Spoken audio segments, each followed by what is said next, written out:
Lagi di ISO 82. Kali ini saya akan bertanya asal usul tahun baru itu bagaimana. Oh ya. Nanti saya akan jelaskan tahun baru itu sejarah tahun baru itu bagaimana lagi dengan keris sakti Mandraguna. Oh ya, ini keris saktinya yang tidak berpaling dengan keris sakti. Nah, kita akan mensejarahkan tentang masalah pergantian tahun. Kayak malam ini pergantian tahun dari tahun 2022 masuk ke tahun 2023. Kebanyakan kan kita sekarang ikut-ikutan merayakan tahun baru kayak gitu. Tapi jarang sekali kita itu tahu sejarahnya itu terjadinya tahun baru itu bagaimana. Ini kan khususnya untuk malam tahun 2022 masuk ke tahun 2023 ya, pergantian tahun.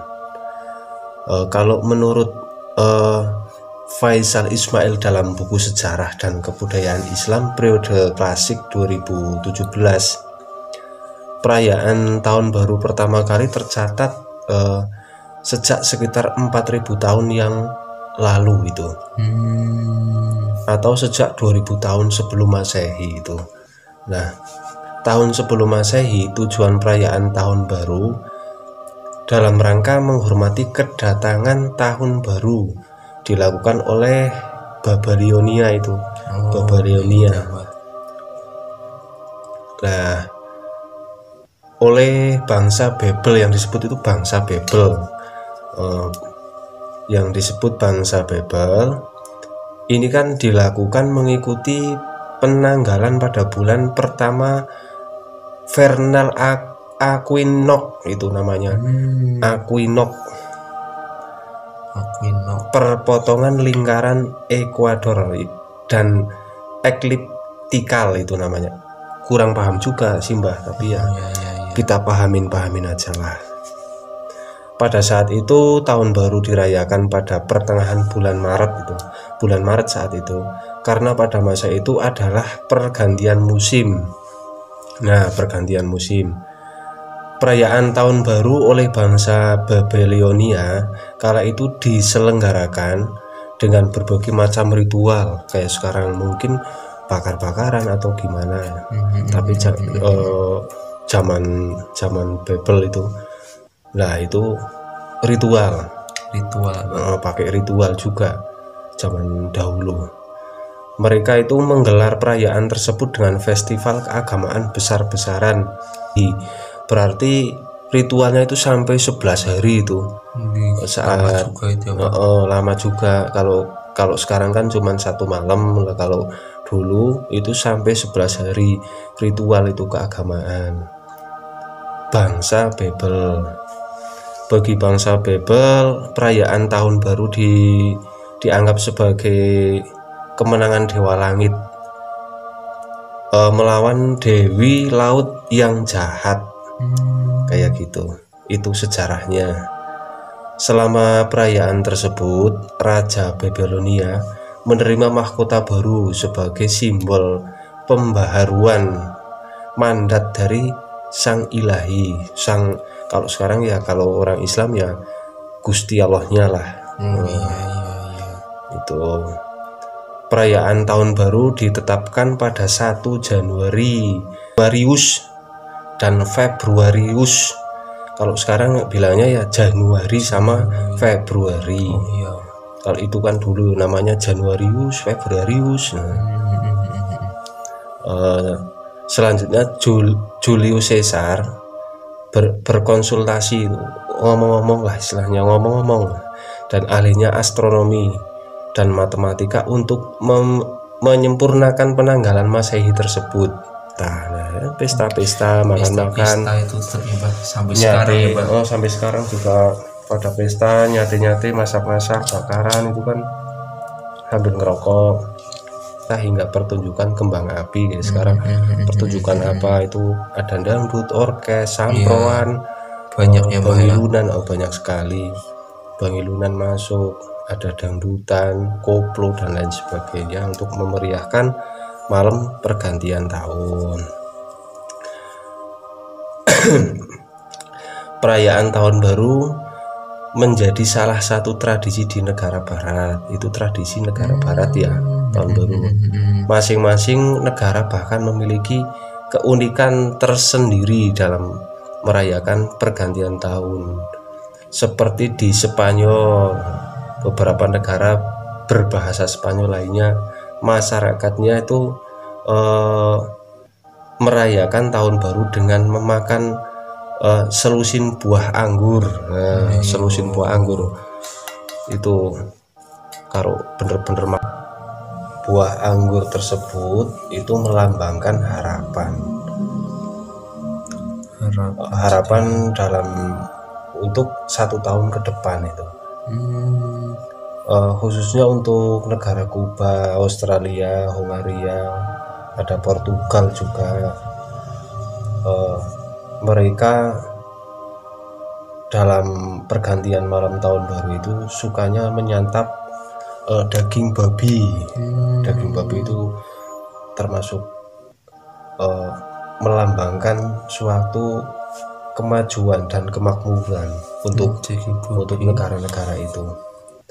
Daging babi itu termasuk melambangkan suatu kemakmuran. Sedangkan di negara Swedia, Norwegia, dengan menyajikan puding nasi dengan kacang almond yang tersembunyi di dalamnya. Dikatakan bahwa siapapun yang menemukan kacang almond tersebut akan mendapatkan keberuntungan selama 1 tahun ke depan. Nah, seperti itu. Perayaan tahun baru Masehi saat kalender Julian pertama kali diterapkan memang belum memasuki tahun Masehi. Tahun Masehi baru dihitung sejak kelahiran Isa Al-Masih dan Nazaret yang mulai diadopsi di Eropa Barat pada sekitar abad ke-8 itu. Dalam perkembangannya, kalender Julian dimodifikasi sedemikian rupa menjadi kalender Gregorian. Kalender Gregorian yang dicetuskan oleh Dr.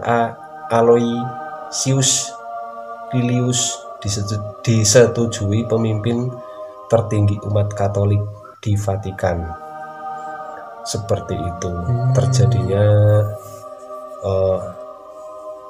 pergantian tahun. Sistem kalender Georgius inilah yang kemudian diterapkan negara-negara di seluruh dunia. Sejak saat itu, setiap tanggal 31 Desember dalam malam dilakukan perayaan pergantian tahun baru yang semakin meriah di seluruh belahan dunia. Nah, itu sejarahnya seperti itu. Sejarah malam pergantian tahun baru itu dari negara-negara Eropa, negara-negara Barat.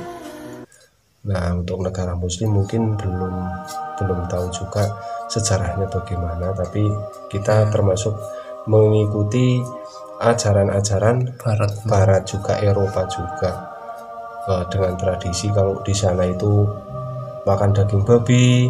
Mungkin yang non Muslim nggak apa-apa, tapi kalau Muslim ya jangan.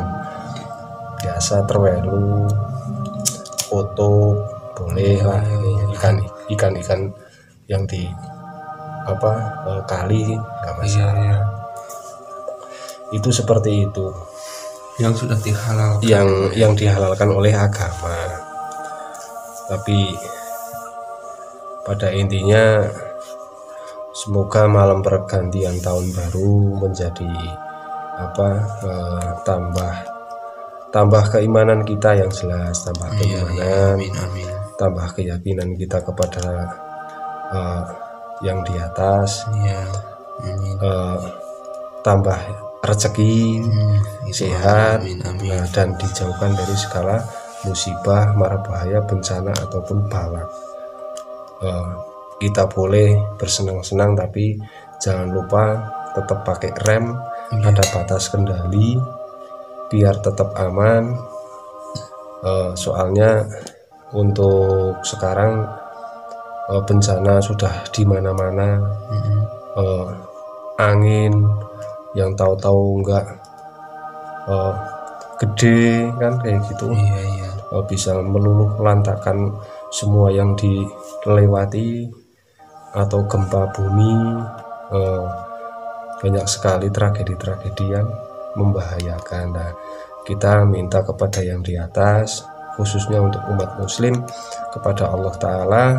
Untuk semua agama mungkin punya keyakinan sendiri-sendiri ya, pakai keyakinan sendiri-sendiri.